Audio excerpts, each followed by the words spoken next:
আসসালামু আলাইকুম রহমতুল্লাহ বারাকাতুহ।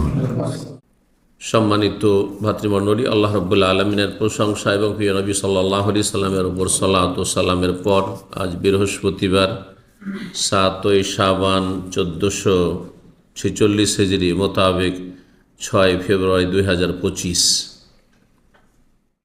আজকের বিষয়বস্তু শাবান মাসের সিয়াম ও বিদাত।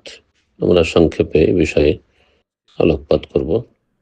যেহেতু শাবান মাস আর শাবান সম্পর্কে আমরা কোনো বিষয় ভিত্তিক আলোচনা এবার হয়তো রাখবো না, কারণ অনেক আলোচনা আছে, প্রতি বছর আলোচনা আমরা করেছি বিভিন্নভাবে।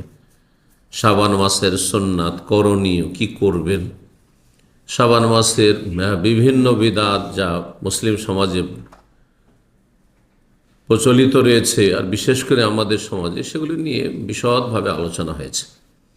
যাদের জানার প্রয়োজন জানা নেই, সুন্নত সম্পর্কে জানবেন, বেদাত সম্পর্কে জানবেন। সুন্নত পালনের জন্য বেদাত হারাম, সুতরাং বেদাত থেকে নিজেকে, নিজের পরিবার পরিজনকে, প্রিয়জনদেরকে বাঁচানোর জন্য।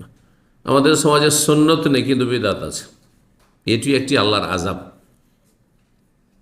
যে যারা সুন্নতকে ত্যাগ করে দেয় নবীর তরিকা, তখন তারা বিভিন্ন বেদাতে লিপ্ত হয়ে যায়, বিভিন্ন পাপে, বিভিন্ন বেদাতে লিপ্ত হয়ে যায়। যখন একটি সুন্নত মরে যাবে, তখন সেই জায়গা তো শূন্য, তো শূন্য স্থান দখল করবে বিদাতে, শয়তান সুযোগ পেয়ে যাবে। এই হয়েছে বেদাতি সমাজের অবস্থা। সুন্নতি কাজ শুধুমাত্র একটি, তা হচ্ছে শাবান মাসে বেশি বেশি নফল সিয়াম পালন করা, রোজা রাখা যতটা পারে। ফরজ নয়, ওয়াজিব নয়, না পারলে, না করলে গুনাহগার হবেন না।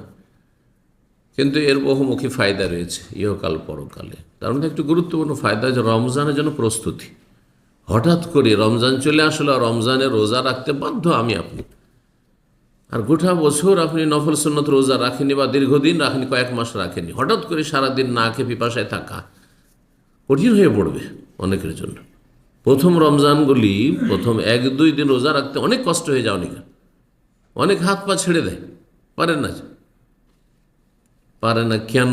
কারণ সে বদ অভ্যাস হয়ে আছে খেয়ে খেয়ে, যে শরীরকে আহার দিয়ে। কিন্তু যদি মাঝে মাঝে নফল রোজা রাখার অভ্যাস থাকতো, তেমনটা হইতো না। এটা একটা বড় রহস্য শাবান মাসে রোজা রাখার। এখান থেকে আপনি প্রস্তুতি নেন, শারীরিক মানসিক প্রস্তুতি, যে এভাবে আমাকে নাকে এবং পিপাসিত থেকে রমজানের রোজা ফরজ আদায় করতে হবে। এই জন্য কিছু হইলেও করবেন, মাসে 3টি হইলেও করবেন। আর যদি নাও পারেন, গুনাহগার না, কিন্তু একটি কাজ করবেন, সেটা হচ্ছে গত রমজানের কাজা থাকলে অবশ্যই করে ফেলবেন। কারণ এরপরে কাজা রাখলেন না, ছেড়ে দিলেন, আর রমজান চলে আসলে গুনাহগার হবেন সুস্থ অবস্থায় যদি এমনটা হয়। তো এই জন্য কাজা যদি থাকে, আর বিশেষ করে মহিলাদের নিজ নিজ পরিবারের খোঁজ নেই, স্ত্রী সাবালিকা মেয়েরা আছে, বাড়িতে মহিলারা আছে, বোনেরা আছে, তাদের খোঁজ খবর নেই যে তোমাদের রোজাগুলি কমপ্লিট করেছো তো গত বছর। এটি একটি আপনাদের দায়িত্ব, এ সম্পর্কে জিজ্ঞাসা করা হবে, কারণ পরিবারের আপনি হচ্ছেন প্রধান। আল্লাহ তৌফিক দান করুন। বেদাতগুলি মেলা রয়েছে, সেসব বেদাত বেঁচে যায়। শবে বরাতের বেদাত, হ্যাঁ, রাত্রে নফল পড়া, দিনে রোজা রাখা, খাস করে সেই দিনে বেদাত, এর নাম শবে বরাত, এটাও বেদাত। হ্যাঁ, আর তারপরে আরও বিভিন্ন রকমের যে বেদাতগুলি রয়েছে, সে সমস্ত বেদাত থেকে বাঁচবেন।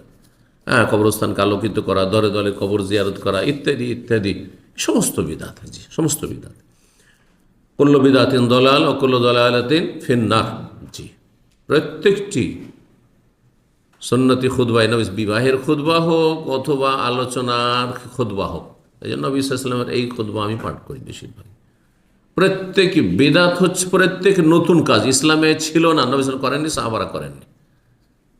প্রত্যেক নতুন কাজ হচ্ছে কি? কুল্লু মুহদাথিন বিদআ, বেদাত, নব আবিষ্কৃত, তার নাম বেদাত।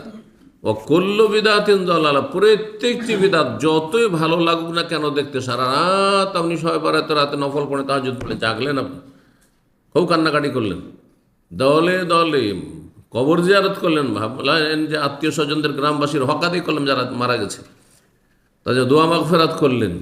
দলালা, গুমরাহি, কুল্লু বিদাতিন, সবগুলি ভাগ নেই এতে। বিদাতে হাসানা সাইয়্যিআর কোনো ভাগ নেই, ইসলামে কোনো ভাগ নেই।